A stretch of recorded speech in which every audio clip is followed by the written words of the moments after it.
HP Kolkata foods চ্যানেলের তরফ থেকে সবাইকে জানাই হ্যাপি নিউ ইয়ার। আর ঠিক এই সময় পাওয়া যায় জয়নগরের বিখ্যাত মোয়া। অনেকেই খেতে পছন্দ করেন, কিন্তু বাজারে সঠিক মোয়া পান না। একবার এইভাবে বানিয়ে দেখুন, বাড়িতেই বানিয়ে ফেলতে পারবেন জয়নগরের বিখ্যাত মোয়া।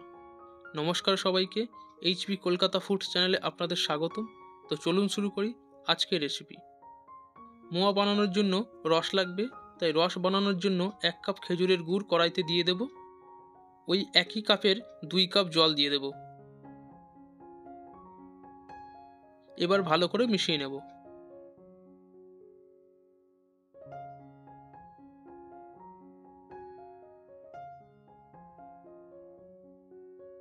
রস ফুটে এসেছে, এবার নামিয়ে একটা পাত্রে রেখে দেব।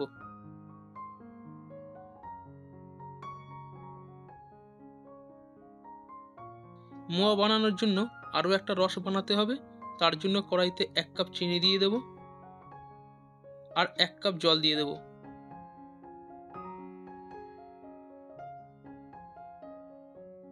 ভালো করে মিশিয়ে নেব।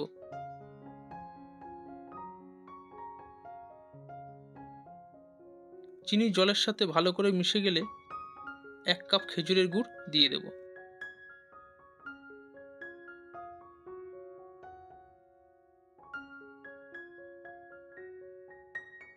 এবার ভালো করে মিশিয়ে নেব।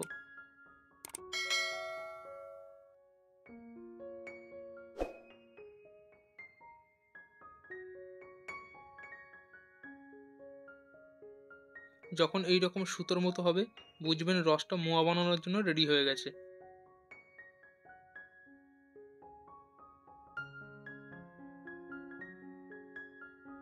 এই পাত্রের মধ্যে মোয়া বানাবো, তাই প্রথমে অল্প ঘি মাখিয়ে নেব। জয়নগরের মোয়া কনকচুর ধানের খই দিয়ে তৈরি হয়, কিন্তু এই খই সব জায়গাতে পাওয়া যায় না, তাই আমি নর্মাল খই দিয়ে বানাচ্ছি।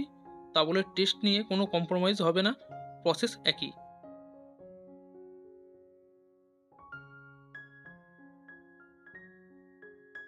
মোয়া বানানোর জন্য লাস্ট যে রসটা বানিয়েছিলাম, এবার পাত্রের মধ্যে দিয়ে দেব। ঘি দেওয়ার জন্য রঙটা কত সুন্দর এসেছে দেখুন। গরম রসের মধ্যে খই দিয়ে মিশিয়ে নেব। রস ঠান্ডা হলে মোয়া ভালো হবে না। আমি 250 গ্রাম খই নিয়েছি, অল্প অল্প খই দিয়ে ভালো করে মিশিয়ে নেব। মেশানো হয়ে গেলে আবার অল্প খই দিয়ে দেব।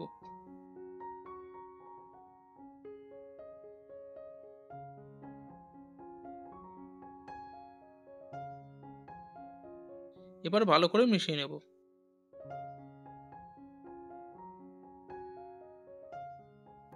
প্রথমে যে রসটা বানিয়েছিলাম, এবার 4 ডাবু হাতা দিয়ে দেব।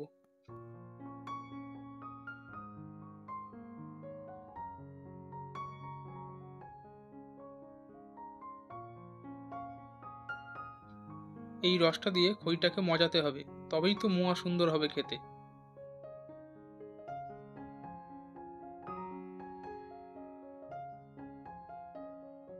রস দেওয়া হয়ে গেছে, এবার ভালো করে মিশিয়ে নেব।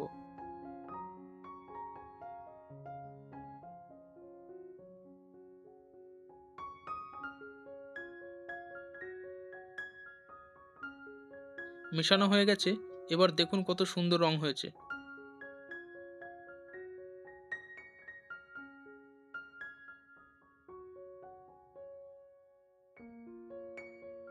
এবার একটা ঢাকনা দিয়ে ঢেকে 8 ঘন্টা রেস্টে রেখে দেব।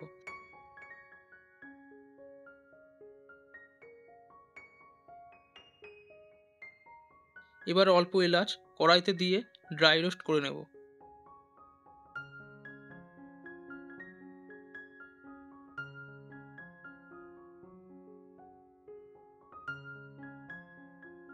ড্রাই রোস্ট করা এলাচ মিক্সার জারের মধ্যে দিয়ে দেব। এলাচ সুন্দর করে গুঁড়ো করার জন্য 1 চা চামচ চিনি দিয়ে পেস্ট করে নেব। চিনি দিলে এলাচ খুব সুন্দর গুঁড়ো হয়। 8 ঘন্টা হয়ে গেছে, এবার ঢাকনাটা সরিয়ে দেব। দেখুন কত সুন্দর রং এসছে। 100 গ্রাম ড্রাই খোয়া ক্ষীর মিক্সারে দিয়ে গুঁড়ো করে নিয়েছি, এবার দিয়ে দেব।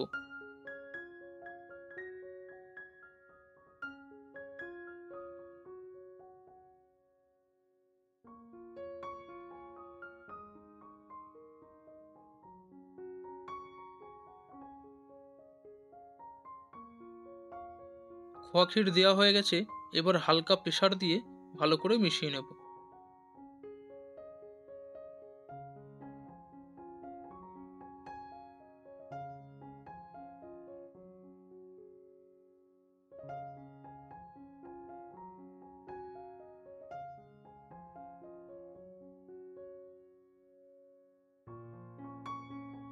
প্রথমে যে রসটা বানিয়েছিলাম ওই রকম একইভাবে আবারও রস বানিয়ে নিয়েছি।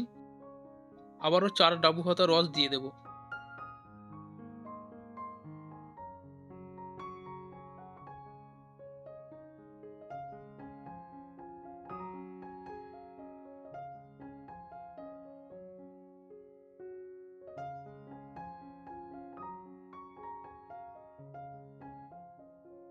আবারও হালকা প্রেসার দিয়ে ভালো করে মিশিয়ে নেব।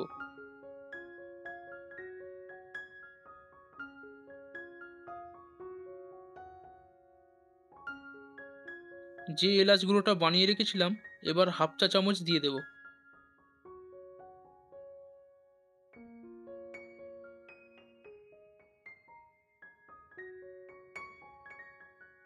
আর অল্প ঘি দিয়ে দেব।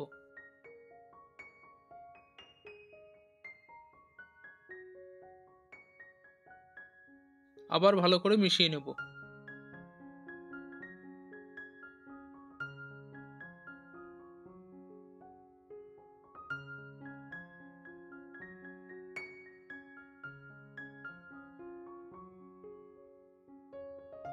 এবার মোয়াগুলো এক এক করে বানিয়ে নেব।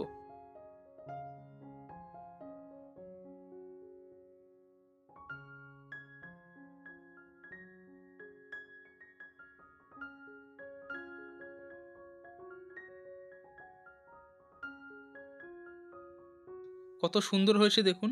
চলুন আরও একটা বানিয়ে নিই।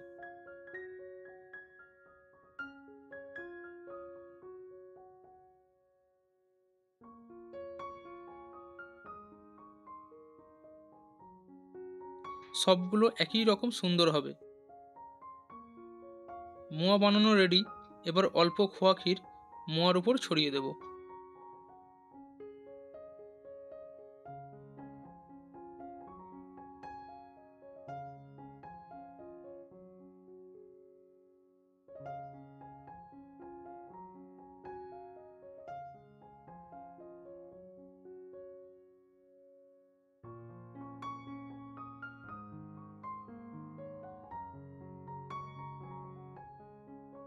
যে এলাচগুলো বানিয়ে রেখেছিলাম সামান্য মোয়ার ওপর ছড়িয়ে দেব।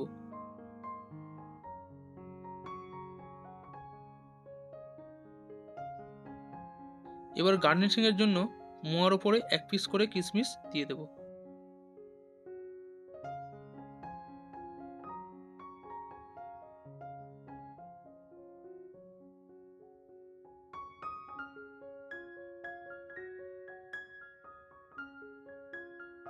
কিশমিশ দেওয়া হয়ে গেলে 1 পিস করে কাজুও দিয়ে দেব।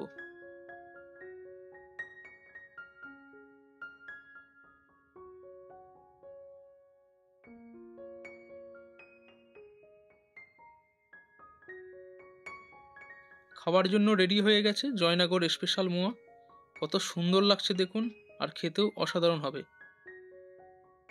এপিসোডটা ভালো লাগলে চ্যানেলটাকে সাবস্ক্রাইব করে সাপোর্ট করবেন, যাতে আরও ভালো এপিসোড আনতে পারি।